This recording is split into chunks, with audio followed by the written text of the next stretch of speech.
જ્યાં કડક ધરતી ખડગની અને વિકરાળ મૂછા વીર છે, સતી સંતને હાવજ તણી ઈ ગાંડી જનેતા ગીર છે. ઈ ગીરની નિર્મળ નદીના જ્યાં ખડગતા ઈ નીર છે, કઈ તાપ હરતા શ્યામનું જ્યાં અડા ભીડ મંદિર છે, કઈ તાપ હરતા શ્યામનું જ્યાં અડા ભીડ મંદિર છે. એવું તુલસી શ્યામ આજે તમે જાઓ, કાયમને માટે અનક્ષેત્ર શરૂ છે, એટલી બધી સુવિધાઓ પણ છે, યાત્રાળુઓ ખૂબ જાય છે અને આપ પણ જાજો. પણ મારે જે વાત કરવી છે એ વાત છે આ કુંડનું રહસ્ય શું છે. ગરમ પાણી આજે પણ તમે પોહ મહિનાની કડકડતી ઠંડીમાં જાઓ તો એ પાણી ગરમ જ હોય છે. તો એ કુંડ કોણે બનાવ્યો, ક્યારે એની સ્થાપના થઈ અને ગરમ પાણી શા માટે આજે પણ રહે છે. અને બીજી વાત ઈ કે ભગવાન શ્યામ સુંદરનું જ્યાં મંદિર છે ત્યાંથી થોડે દૂર ડુંગરની ઉપર માં રૂક્ષ્મણીનું મંદિર છે અને એ મંદિરની અંદર માતાજીની જે મૂર્તિ છે એ તમે જોશો તો તમને ખબર પડે કે એના હાથમાં લોટનો પીંડો છે, લોટનો જે લાડવો છે. એ લાડવો લઈને ઊભું રહેવાનું કારણ શું, એનું પણ એક રહસ્ય છે. એ ગરમ પાણીનો કુંડ અને માં રૂક્ષ્મણી હાથમાં લોટનો લાડવો લઈને જે ઊભા છે એનો ઇતિહાસ ભેગો છે. અને તુલસી શ્યામના ઇતિહાસની અંદર આ બધી વાતો આવે છે, પણ તુલસી શ્યામનો સંપૂર્ણ ઇતિહાસ આપણી ચેનલમાં આપણે મૂકેલો જ છે, તમે જરૂરથી જોજો. એમાં જે માહિતી અધૂરી હતી એની હું આપને વાત કરું છું. ગરમ પાણીના કુંડ અને માં રૂક્ષ્મણીની વાતો ઇતિહાસમાં આવી નથી, એટલે આપણે અલગથી આ ભાગ બનાવીએ છીએ. એટલે મારે જે વાત કરવી છે, ગરમ પાણીના કુંડ આજે પણ છલકાય છે, એનું રહસ્ય શું છે. માં રૂક્ષ્મણીના હાથમાં લોટનો પીંડો છે, એનું રહસ્ય શું છે, એની જો આપણે વાત કરવી હોય તો સ્કંદ પુરાણમાં આ વર્ણન આવે છે. અને ભગવાન વિષ્ણુએ તુલ નામના રાક્ષસનો જ્યારે સંહાર કર્યો, એનો વધ કર્યો, ત્યારે હાલનું જે તુલસી શ્યામ છે ત્યારે હતું નહીં. એ જગ્યા ઉપર આ રાક્ષસનો વધ કરવામાં આવ્યો હતો. અને રાક્ષસની ઉપર જ્યારે ભગવાન વિષ્ણુએ સુદર્શન ચક્ર ચડાવ્યું એ વખતે આને ખબર પડી ગઈ રાક્ષસને, આ તો સ્વયં નારાયણ જ લાગે છે. અને બે હાથ જોડ્યા, પ્રભુ હું તમને ઓળખી નતો શક્યો અને ભગવાન સિવાય મને બીજું કોઈ હરાવી ન શકે, પણ હવે મારું મૃત્યુ છે એ નક્કી છે, પણ મને મરતા પહેલા મારી એક છેલ્લી ઈચ્છા પૂરી કરો અને મને વરદાન આપો. અને ત્યારે ભગવાન વિષ્ણુ કહે છે કે માંગી લે, તારી છેલ્લી ઈચ્છા જે હોય હું તને વરદાન આપું છું અને તું જે કહેશ એ હું તને આપીશ. અને એ વખતે સુદર્શન ચક્ર ચડાવ્યા પહેલા એને તુલા નામના રાક્ષસને, તુલ નામના રાક્ષસને મારવા પહેલા ભગવાને વરદાન આપ્યું, કીધું કે માંગી લે. એટલે તુલ રાક્ષસ એમ કહે છે કે આ જગ્યા ઉપર હમણાં મારું મૃત્યુ થશે અને હું મરી ગયા પછી મારા કાર્યો એવા હતા કે દુનિયા કોઈ દી મને યાદ નહીં કરે. મેં જીવનમાં કોઈ દી સારું કર્યું જ નથી. હું તો રાક્ષસ થઈને જીવન જીવો, લોકોને હેરાન કર્યા, મને કોઈ યાદ નહીં કરે. પણ આજે તો હું તમારા હાથથી મરવાનો છું. સ્વયં ભગવાનના હાથે મરવું એટલે ધૈન ગડીને ધૈન ભાગ્ય કહેવાય. આવા ભાગ્ય કોઈના ન હોય કે ભગવાનના હાથે મૃત્યુ મળે. પણ આજ તમારા હાથે મારું મૃત્યુ છે, એટલે હું તમારી પાસે વરદાન માંગુ છું કે તમારા નામની પહેલા મારું નામ લોકો લેવા જોઈએ, મને યાદ કરે. એટલે ભગવાન વિષ્ણુ એ તુલ નામના રાક્ષસને વરદાન આપે છે ને એટલું કહે છે કે મારા નામ પહેલા તારું નામ લેવાશે, હું તને વરદાન આપું છું. પણ એ કળિયુગ વખતે, કળિયુગની શરૂઆતમાં હું ત્યાં જે એક વન છે આ જગ્યા ઉપર હું વનની એક સ્થાપના કરીશ અને એ વનનું નામ તારા નામ ઉપરથી રાખીશ. આખી ઘટનાની ભગવાને વાત કરી કે આવા સમયમાં આવું બધું થશે. અને એવી રીતે કળિયુગના સમયમાં મારા નામની પહેલા તારું નામ લેવાશે કે હું અહીંયા વનની સ્થાપના કરીશ અને એ વનનું નામ તુલાવન રાખીશ, અને સમય જતા કળિયુગમાં તુલસી શ્યામ તરીકે હું પ્રખ્યાત થઈશ. તો એમાં તુલ ઈ તારું નામ પહેલા આવશે અને શ્યામ મારું નામ પાછળથી આવશે. લોકો પેલું તારું નામ લેશે અને પછી મારું નામ લેશે. ભગવાન વિષ્ણુએ આવું વરદાન આપ્યું. અને પછી સમય વીતતો ગયો અને પછી જલપુત્ર જાલંધરનું જે આખી વાત આવે છે એ આપણા ઇતિહાસમાં, તુલસી શ્યામનો ઇતિહાસ આપણી ચેનલમાં છે, એમાં બધું વર્ણન છે, તમે સાંભળજો. જાલંધરનું અવતરણ કેવી રીતે થયું, ભગવાનને કેવી રીતે એ મળે છે અને આ વનની સ્થાપના કેવી રીતે થઈ એની હું ટૂંકમાં વાત કરું. કે ભગવાને અહીંયા આ તુલ રાક્ષસને તો વરદાન આપી દીધું હતું કે હું અહીંયા વનની સ્થાપના કરીશ ને એનું નામ તુલ રાખીશ, તુલાવન રાખીશ.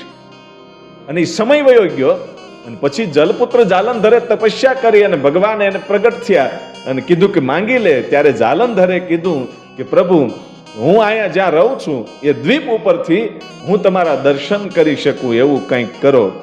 અને ત્યારે ભગવાને કીધું કે ઈ દરિયાથી, જે જગ્યાએ જલપુત્ર જાલંધર ક્યાં રહેતો હતો, આજનું જે દીવ છે એ દ્વીપ કહેવાતો હતો, ને દ્વીપની ઉપર એનું રાજ્ય હતું.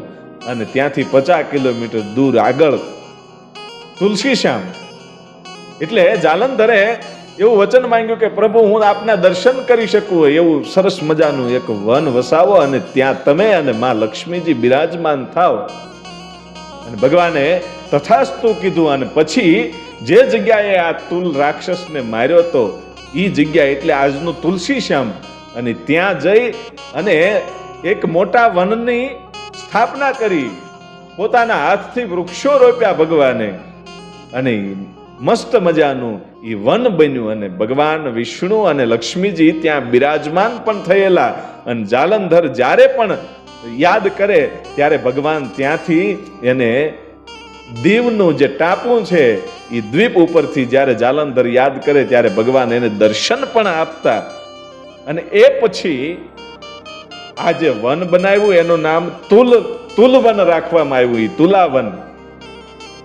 અને સમય જતા જે કાંઈ ઘટના બની કે વૃંદાની સાથે ભગવાને છેતરપિંડી કરી અને પછી એને વચન આપ્યું કે તું તુલસીના છોડ તરીકે આ તુલા વનની અંદર ઉગીશ અને હું શ્યામ મૂર્તિ તરીકે હશું.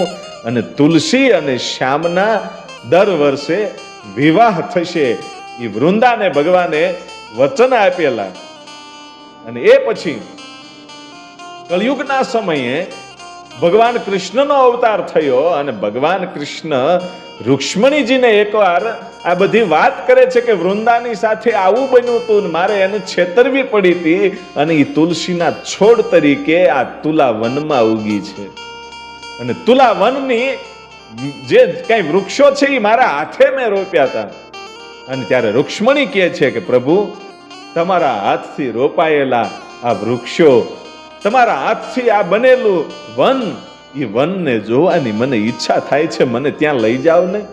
જોજો હવે ગરમ પાણીના કુંડની અને આ બધી રહસ્યોની હવે વાત આવે છે.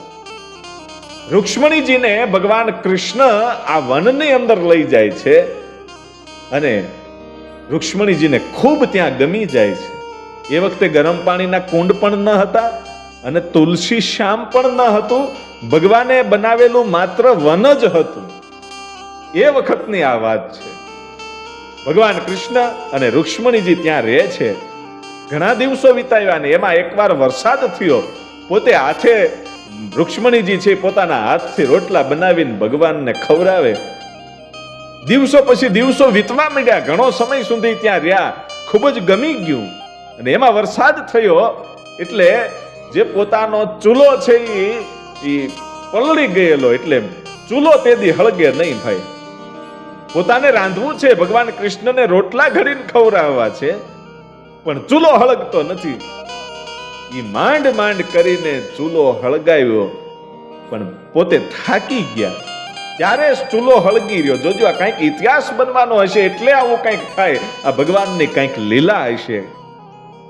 અને ચૂલો હળગે નહીં, માંડ માંડ ઈ ચૂલો હળગ્યો ને પછી ઈ તાવડી પાણીથી પલળી ગયેલી, વરસાદથી ભીંજાઈ ગયેલી, એટલે તાવડી તપે નહીં, ચૂલો તો હળગ્યો.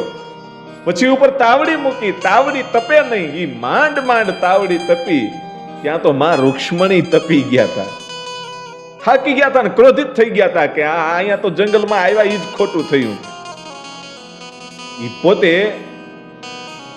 હાથમાં રોટલો ને લોટ લઈ અને રોટલો બનાવ્યો અને તાવડી ઉપર નાખ્યો અને બીજો રોટલો હતો ઈ મહળી અને પોતાના હાથમાં ઈ લોટનો પીંડો લીધો, ગોળ લાડવો કર્યો અને એમાંથી રોટલો બનાવવાનો હોય. જે બેનો રોટલો બનાવતા હોય એને ખબર હોય, લોટ બાંધ્યા, લોટને પાણી, બાજરાનો લોટને પાણી ભેગું કરી અને પછી એને મહળે અને ઈ મસળા પછી એનો ઈ ગોળ પીંડો બનાવે ને એમાંથી રોટલો બને. એટલે એક રોટલો તાવડી ઉપર ચડે છે અને બીજો રોટલો બનાવવા માટે હાથમાં લોટનો ગોળ પીંડો કર્યો. ઈ વખતે ભગવાન કૃષ્ણ રૂક્ષ્મણીજીને એમ કહે છે કે મને જરા ગરમ પાણી કરી દો ને. હે કે ગરમ પાણી કરી દો ને. પણ અહીંયા તો રૂક્ષ્મણી પોતે ગરમ થઈ ગયા હતા, હાવ થાકી ગયા હતા. માંડ માંડ ચૂલો હળગ્યો ને એ પછી માંડ માંડ ઈ તાવડી તપી અને રોટલો ઘડીને જ્યારે તાવડીમાં નાખ્યો ત્યારે ભગવાને આવી વાત કરી કે તાવડી ઉતારીને ઘડીક પાણી ગરમ કરી દો મને. અને ત્યારે રૂક્ષ્મણી કહે છે કે એ ત્યારે નહીં થાય, માંડ માંડ તાવડી તપી છે, હમણાં રોટલા થઈ જશે પછી હું તમને પાણી ગરમ કરી દઉં. ભગવાન કૃષ્ણ અઠે ભરાણા કે નહીં, તમારે ગરમ પાણી કરી નથી દેવું એમ કયો ને. જોજો આ કાંઈક ઇતિહાસ બનવાનો હશે એટલે ભગવાને આવી લીલા કરીને ભગવાન કૃષ્ણ એને વધારે ખીજવાડ્યા. એક તો ક્રોધ આવેલો જ હતો, તાવડી તપતી નહોતી એટલે. અને ભગવાન કૃષ્ણ એમ કે છે કે તમારે પાણી ગરમ નથી કરી દેવું, એમ ચોખ્ખું કહી દો ને. કે નહીં ભગવાન એવું નથી પ્રભુ, પણ હું થાકી ગઈ છું અને મને ક્રોધ આવે છે એટલે તમે ઘડીક ગરમ પાણી કરવાનું રહેવા દો, મને પેલા રોટલા પૂરા કરી નાખવા દો. કે નહીં, મારે અત્યારે તાત્કાલિક પાણી ગરમ જોઈએ છે. એટલું ભગવાન કૃષ્ણએ કીધું ત્યારે રૂક્ષ્મણીને ખૂબ જ રીહ ચડી, ક્રોધ આવ્યો અને હાથમાં ઈ લોટનો પીંડો હતો અને ઊભા થઈ અને ગણગણતી દોટ મૂકી અને હામી જે ધાર છે એ ડુંગરાની ઉપર ચડીને ઊભા રહી ગયા ને હાથમાં લોટનો પીંડો રહી ગયો. આ કંઈક લીલા થઈ. હાથમાં લોટનો પીંડો રહી ગયો, એ ડુંગરા ઉપર ચડી ગયા કે હવે રોટલાય નથી કરવાનું, તમારું પાણી ગરમ નથી કરવું, તમારી પાસે રહેવું જ નથી, એમ કરીને ડુંગરા ઉપર ચડી ગયા. અને આ બાજુ ભગવાન કૃષ્ણ વિચાર કરે છે કે હવે ગરમ પાણી તો થાહે નહીં, એટલે પોતાની શક્તિ દ્વારા ભગવાન કૃષ્ણએ એ ગરમ પાણીના કુંડનું સર્જન કર્યું. આ રહસ્ય છે, આ આખો ઇતિહાસ છે.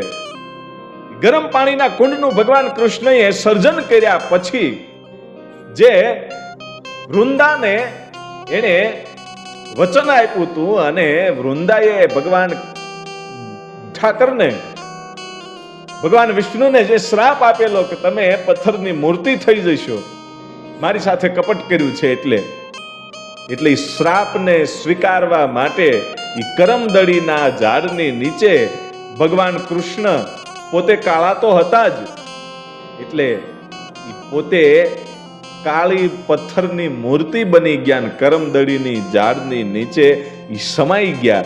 અને ઈ બધું જોયું એટલે રૂક્ષ્મણીને એમ થઈ ગયું કે ઓહો, મારો નાથ પથ્થરની મૂર્તિ બની ગયો. એટલે આ કાંઈક દુનિયાની અંદર ઇતિહાસ રહેવાનો છે, આ પ્રભુની કાંઈક લીલા છે એવું વિચારીને પોતે પણ ઈ પથ્થરની મૂર્તિ બની ગયા ને હાથમાં લોટનો પીંડો રહી ગયો. ઈ ડુંગરની ઉપર આજે પણ એમ કહેવાય છે કે માં રૂક્ષ્મણીના જે મૂર્તિ છે એમાં તમે જોજો એના હાથમાં લોટનો પીંડો છે અને ગરમ પાણીના કુંડ છે. એ આજે પણ મને તમને એ અનુભૂતિ કરાવે છે કે જે તે વખતે કેવી ઘટના બની છે. અને તુલસી શ્યામનું પ્રાગટ્ય તો પછી થાય છે, વર્ષો વયા ગયા અને આજથી 300 વર્ષ પહેલા દુદાધારી સંત ત્યાં આવેલા અને એ કરમદડીના ઝાડની નીચે દેવા નામના ચારણને આરતી અને નોબત નગારા સંભળાણા. એટલે એ દુદાધારી સંતને બોલાવીને લાવ્યો કે અહીંયા શું છે. ત્યારે દુદાધારી સંત છે એ તપસ્યામાં બેહે અને ભગવાન કૃષ્ણ શ્યામ સુંદર તરીકે એના સપનામાં આવીને કીધું કે અહીંયા મારી શ્યામ વર્ણી મૂર્તિ છે અને આ વનની અંદર એક વૃંદા છે એ તુલસીના છોડ તરીકે ઉગી છે અને મેં એને વચન આપ્યું છે કે કળિયુગના માણસો પરણશે એ પહેલા હું તમારી સાથે પરણીશ અને દર વર્ષે પરણીશ. હું પહેલો પરણીશ, હું તમને વચન આપું છું. એ વૃંદાને મેં વચન આપેલા છે. એટલે મારી મૂર્તિને આ કરમદડીના ઝાડની નીચેથી બહાર કાઢો અને તુલસીની સાથે મને પરણાવો અને તુલસી અને શ્યામ તરીકે અમે અહીંયા બિરાજમાન થઈશું. અને બધી જ વાત એ દુદાધારી સંતના સપનામાં ભગવાન કૃષ્ણએ કીધું અને એમ કીધું કે દીવનો વાણિયો રાયચંદ એને 60 વર્ષથી દીકરો નથી, હું એને દીકરો આપીશ અને ઈ અહીંયા મંદિર બંધાવશે, ઈ અહીંયા આવશે, હું એના સપને જઈને કહું છું.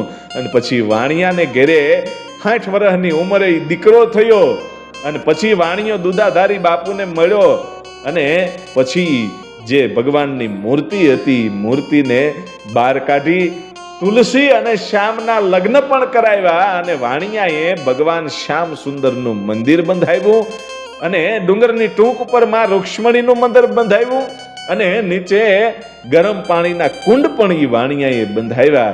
આવો બધો કંઈક ઇતિહાસ હતો આ તુલસી શ્યામના ગરમ પાણીના કુંડનો અને માં રૂક્ષ્મણીનો. તો હવે પછી મળીએ છીએ આપણે આગળના ઇતિહાસમાં. ત્યાં સુધી આપને અને આપના પરિવારને જય શ્રી કૃષ્ણ, જય સિયારામ, જય સિયારામ.